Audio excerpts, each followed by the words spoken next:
Good morning.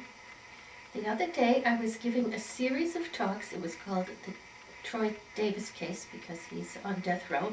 And I brought up some issues for which I didn't have any books at hand to support me. So the purpose of this video, for anyone that needs to see what my supporting research was, here it is. Now, I mean to offer you readings from each of 6 books, and I'll tell you which one it is as we go. First one is called... It was published about 2 years ago, made a big splash in Europe because it revealed that some of the terrorist bombings that were ascribed to leftists, like the Red Brigade, I think that was Germany and Italy, were having these so-called terrorists, that in fact it was NATO doing it. And I want to show how easy it is for the police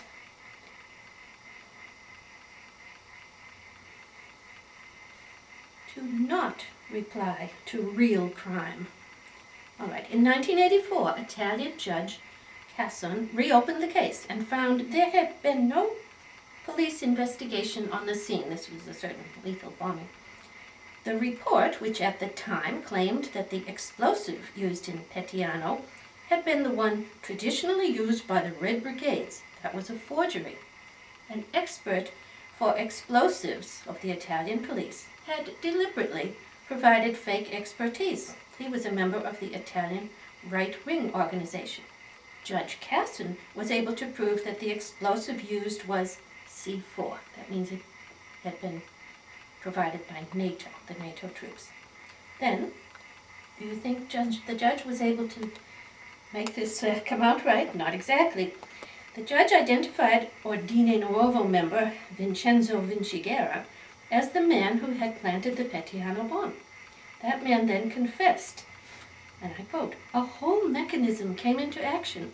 The Minister of the Interior, the Customs Services, and the military and civilian intelligence services accepted the ideological reasoning behind the attack." All right, so that was that book. And now may I offer something from, the book is written by Rodney Stich, but it is about a man called Gene Tatum. And within that book, we find a lengthy, really an affidavit signed by Gene Tatum, in which he says, all right, we know we have this here. "I, Gene Tatum, declare that I was a helicopter pilot for the United States Army from 1982 to 86, and that I was an agent for the Central Intelligence Agency. I was present while there were discussions as to where drug money was being siphoned off in the Panama to Arkansas run. Present at this meeting were Manuel Noriega, William Barr, and later our Attorney General,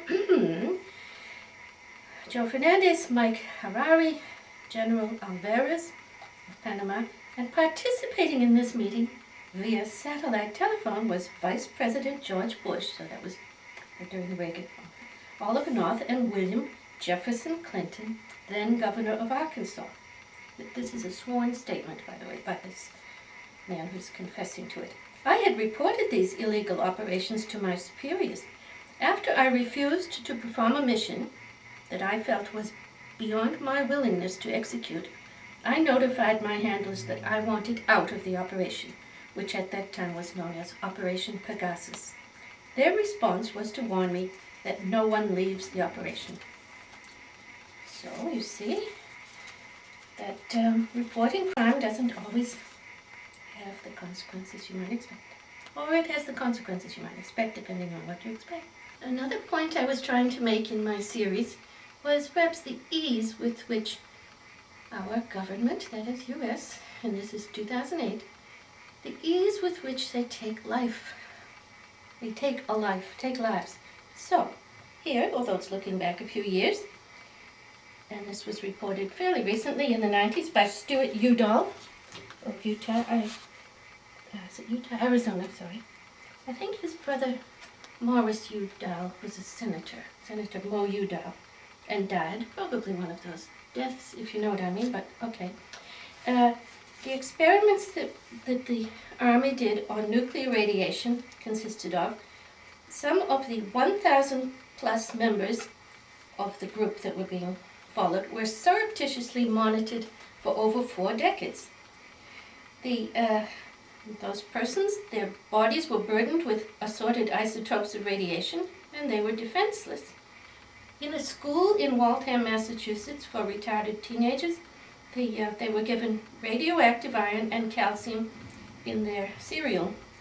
And other innocent participants included 751 pregnant women in Tennessee who were given injections of irradiated iron to determine its effects on fetal development.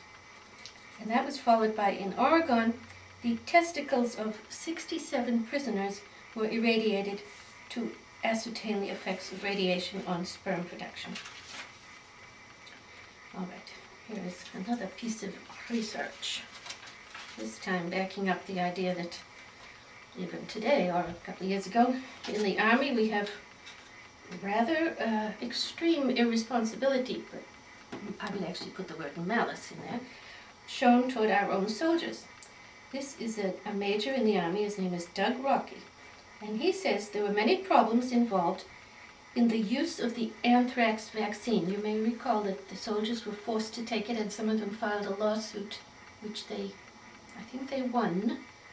This was in the 1990s.